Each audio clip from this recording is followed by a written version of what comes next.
Hello दोस्तों, स्वागत है आपका सोनू कुमार क्लासेज में। दोस्तों, आज के वीडियो में हम लोग पढ़ेंगे हाइड्रोकार्बन। ठीक है दोस्तों, तो फिर वीडियो को शुरू करते हैं।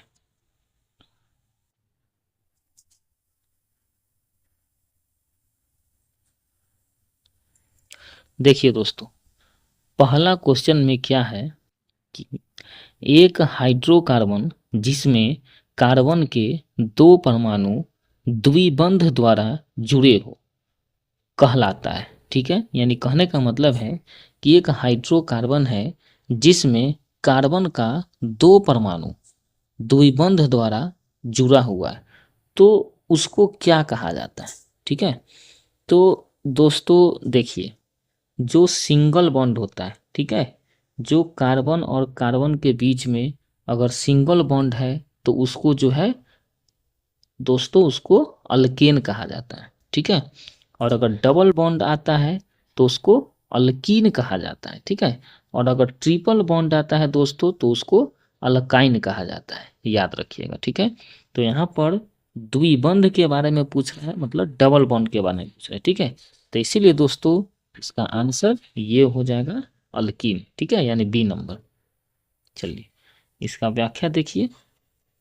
देखिए, केवल कार्बन तथा हाइड्रोजन युक्त यौगिक हाइड्रोकार्बन कहलाते हैं। ठीक है दोस्तों, कहने का क्या मतलब है कि कार्बन और हाइड्रोजन से मिल करके जो यौगिक बनता है तो उसको हाइड्रोकार्बन बोला जाता है। ठीक है दोस्तों, आगे देखिए, कार्बन कार्बन द्विआबंध वाले असंतृप्त श्रृंखला को एल्कीन कहते हैं।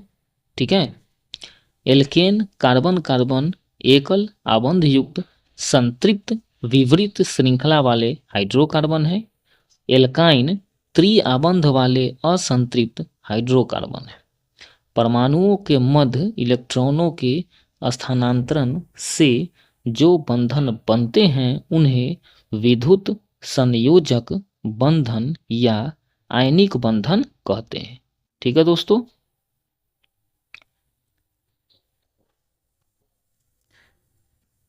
देखिए इसमें दोस्तों यहाँ पर एक चीज ध्यान दीजिए। देखिए यहाँ पे सिंगल बॉन्ड है तो इसको एल्केन कहा गया। ठीक है, यहाँ पे डबल बॉन्ड है तो इसका नाम एल्कीन है, और यहाँ पे ट्रिपल बॉन्ड है तो इसको एल्काइन कहा जाता है। ठीक है दोस्तों, चलिए अब आगे बढ़ते हैं हम लोग। देखिए, सभी जैव यौगिक का अनिवार्य मूल तत्व है। ठीक है, यानी सभी जैव यौगिक का अनिवार्य मूल तत्व क्या है। ठीक है दोस्तों, तो ये कार्बन है। इसका व्याख्या देखिए, संसार के सभी जैव पदार्थ कार्बनिक यौगिकों से बने होते हैं। ठीक है, कार्बनिक यौगिकों में कार्बन अनिवार्यतः पाया जाता है। यानी कहने का मतलब है कि दोस्तों कार्बनिक यौगिक किसे बोला जाता है, यानी वह यौगिक जिसमें कार्बन उपस्थित रहता है तो उस यौगिक को कार्बनिक यौगिक बोला जाता है। ठीक है, चलिए आगे देखते हैं हम लोग। देखिए, ऑक्सीजन अनुपस्थित होती है किस में, यानी कहने का मतलब है दोस्तों यानी किस पदार्थ में ऑक्सीजन नहीं होता है। ठीक है दोस्तों, तो केरोसिन में दोस्तों ऑक्सीजन अनुपस्थित रहता है। ठीक है, इसमें सिर्फ कार्बन ही रहता है दोस्तों। ठीक है, इसीलिए ये जलता है। ठीक है, और बाकी सब में अनुपस्थित ऑक्सीजन रहता है ना। कांच में रहता है, मिट्टी में भी रहता है, सीमेंट में भी रहता है। ठीक है, देखिए इसका व्याख्या देखिए, प्रश्नगत विकल्पों में केरोसिन में ऑक्सीजन अनुपस्थित होती है। ठीक है, रासायनिक रूप से केरोसिन यानी कि मिट्टी का तेल हाइड्रोकार्बन का एक मिश्रण है ना। ज्ञातव्य है कि हाइड्रोकार्बन केवल कार्बन तथा हाइड्रोजन के यौगिक होते हैं। ठीक है, चलिए दोस्तों आगे ध्यान देते हैं। सिगरेट लाइटर में निम्नलिखित में से कौन सी गैस प्रयुक्त होती है, तो इसका आंसर है दोस्तों ब्यूटेन। ठीक है, यानी सिगरेट लाइटर में जो गैस रहता है दोस्तों तो उस गैस का नाम क्या है, ब्यूटेन, याद रखिएगा। ठीक है, देखिए व्याख्या इसका, ब्यूटेन एक ज्वलनशील हाइड्रोकार्बन है जिसका रासायनिक सूत्र C4H10 होता है। दोस्तों याद रखिएगा, ब्यूटेन का सूत्र क्या होता है, तो C4H10, ठीक है, ये ब्यूटेन का सूत्र होता है।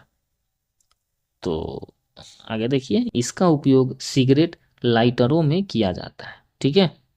चलिए अब आगे देखिए, अगला प्रश्न, ग्रीन हाउस गैसों में मुख्य घटक होता है, मतलब ग्रीन हाउस गैसों में मुख्य घटक क्या होता है दोस्तों। ऑप्शन में है कार्बन डाइऑक्साइड, मीथेन है, नाइट्रस ऑक्साइड है, ओजोन है। क्या होता है, या फिर उपर्युक्त में से एक से अधिक, या फिर कोई नहीं होगा, क्या होगा। तो दोस्तों देखिए, यानी ग्रीन हाउस गैस में जो है कार्बन डाइऑक्साइड गैस भी रहता है मुख्य रूप से, मीथेन भी रहता है और नाइट्रस ऑक्साइड भी रहता है दोस्तों, ठीक है। तो इसीलिए जो है यहाँ पर इसका आंसर एक से ज़्यादा हो जाएगा। इसका व्याख्या देखिए, ग्रीन हाउस गैसें वे हैं जो पृथ्वी, वातावरण तथा बादलों द्वारा उत्सर्जित उष्मीय अवरक्त विकिरण को अवशोषित एवं उत्सर्जित करती है, ठीक है। यानी कि ग्रीन हाउस गैस वह गैस होता है जो पृथ्वी, वातावरण तथा बादलों द्वारा उत्सर्जित उष्मीय अवरक्त विकिरण को अवशोषित एवं उत्सर्जित करती है। यानी कि पृथ्वी से या फिर वातावरण से या फिर बादलों से जो भी उष्मीय अवरक्त विकिरण उत्सर्जित होता है, तो वो जो है ग्रीन हाउस गैस उसको अवशोषित कर लेता है और फिर उसको उत्सर्जित करता है, ठीक है। आगे देखिए, इसमें प्रमुख है कार्बन डाइऑक्साइड, जल वाष्प, नाइट्रस ऑक्साइड, मीथेन और ओजोन, ठीक है दोस्तों। यानी दोस्तों याद रखिए कि ग्रीन हाउस गैस में मुख्य रूप से कौन कौन हुआ, तो कार्बन डाइऑक्साइड गैस, फिर जलवाष्प हो गया, नाइट्रस ऑक्साइड हुआ, मीथेन हुआ और ओजोन हुआ, ठीक है। ये हो गया ग्रीन हाउस गैस, इसको बोला जाता है। चलिए आगे देखते हैं हम लोग। देखिए, ग्रीन हाउस गैसों में मुख्य घटक क्या है, तो मुख्य घटक क्या है अभी हम लोगों ने दोस्तों पढ़ा। इसमें कार्बन डाइऑक्साइड गैस भी है, मीथेन भी है, नाइट्रस ऑक्साइड भी है, ओजोन भी है, ठीक है। इसलिए इसका आंसर ई हो जाएगा। चलिए आगे देखिए दोस्तों, बायोगैस का निम्न में से कौन सा अवयव प्रमुख है, यानी बायोगैस में कौन सा पदार्थ रहता है नीचे का, तो दोस्तों उसमें मीथेन रहता है बायोगैस में, ठीक है, मीथेन गैस। आगे देखिए इसका व्याख्या, ऑक्सीजन की अनुपस्थिति में किसी कार्बनिक पदार्थ के जैविक विखंडन से उत्पन्न गैस बायोगैस कहलाती है, ठीक है दोस्तों। देखिए क्या कर रहा है कि ऑक्सीजन की अनुपस्थिति में, ठीक है, ऑक्सीजन की अनुपस्थिति में किसी कार्बनिक पदार्थ के जैविक विखंडन से उत्पन्न गैस बायोगैस कहलाती है। यानी जब कोई भी जैविक पदार्थ है ना, जैसे मान के चलिए कि कोई भी पेड़ पौधा ये सब जो है, तो वो सड़ गया, गल गया, ठीक है, जमीन के अंदर दब गया, ठीक है, और वहाँ पे ऑक्सीजन नहीं है, और तब जो है उसका बैक्टीरिया ये सब के द्वारा उसको विखंडित कर दिया गया, तब जो गैस निकला उसी को बायोगैस बोला जाता है, ठीक है दोस्तों। आगे देखिए, बायोगैस के मुख्य संघटक मीथेन एवं कार्बन डाइऑक्साइड, ठीक है। बायोगैस का यानी बायोगैस में क्या क्या रहता है दोस्तों, तो मीथेन रहता है और कार्बन डाइऑक्साइड रहता है, ठीक है। इसमें बहुत ही कम मात्रा में हाइड्रोजन हाइड्रोजन सल्फाइड, ठीक है, नमी तथा सिलाक्सेन उपस्थित हो सकता है, ठीक है। यानी दोस्तों कहने का मतलब है मुख्य रूप से क्या क्या रहता है इसमें, दोस्तों मुख्य रूप से इसमें क्या क्या रहता है, तो कार्बन डाइऑक्साइड और मीथेन रहता है, और कम मात्रा में क्या रहता है, तो हाइड्रोजन सल्फाइड, नमी और सिलाक्सेन, ये जो है दोस्तों हो सकता है, ठीक है। देखिए, गोबर गैस या बायोगैस में मीथेन लगभग 50 से 75% तक पाई जाती है। यानी दोस्तों याद रखिएगा कि बायोगैस में मुख्य रूप से क्या रहता है, तो मीथेन रहता है, और मीथेन का प्रतिशत कितना रहता है, तो 50 से 75% रहता है। ठीक है, चलिए आगे देखिए दोस्तों, बेंजीन में सिग्मा और पाई बंध की संख्या कितनी होती है। ठीक है, तो दोस्तों इसका आंसर है 12-3। ठीक है, यानी कि 12-3, यानी कहने का मतलब है कि बेंजीन में सिग्मा बॉन्ड कितना रहता है, तो 12 रहता है, और पाई बॉन्ड कितना, तो 3 रहता है दोस्तों। ठीक है, इसका व्याख्या देखिए, देखिए बेंजीन एक हाइड्रोकार्बन है जिसका सूत्र C6H6 है। ठीक है, इसमें 6 कार्बन परमाणु और 6 हाइड्रोजन परमाणु होते हैं। ठीक है, यहाँ पे देखिए 6-6 हैं।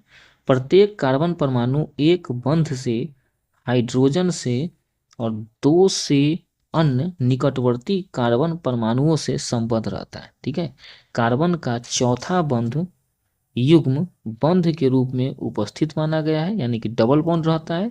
इसमें 12 सिग्मा एवं 3 पाई बंध होते हैं। ठीक है दोस्तों, देखिए बेंजीन कैसे क्या संरचना होता है दोस्तों, देखिए मैं बता देता हूँ।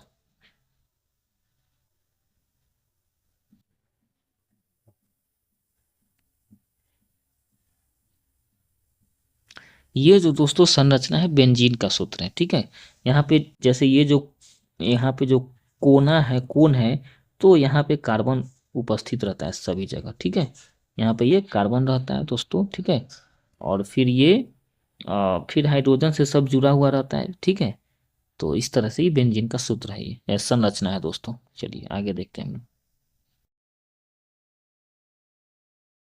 आगे देखिए क्या कर रहा है कि कोयले का उपयोग होता है किस में, तो कोयले का उपयोग किस में होता है दोस्तों, तो जलाने में होता है। ठीक है, देखिए कोयले का प्रयोग घरों और उद्योग धंधों में ईंधन के रूप में किया जाता है। ठीक है, इसका उपयोग कोल गैस बनाने व कोक बनाने तथा भाप के द्वारा रेल इंजन को चलाने में किया जाता है।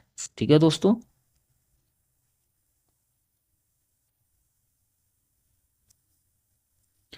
तो दोस्तों इस तरह से हम लोगों ने आज इस वीडियो में पढ़ा हाइड्रोकार्बन।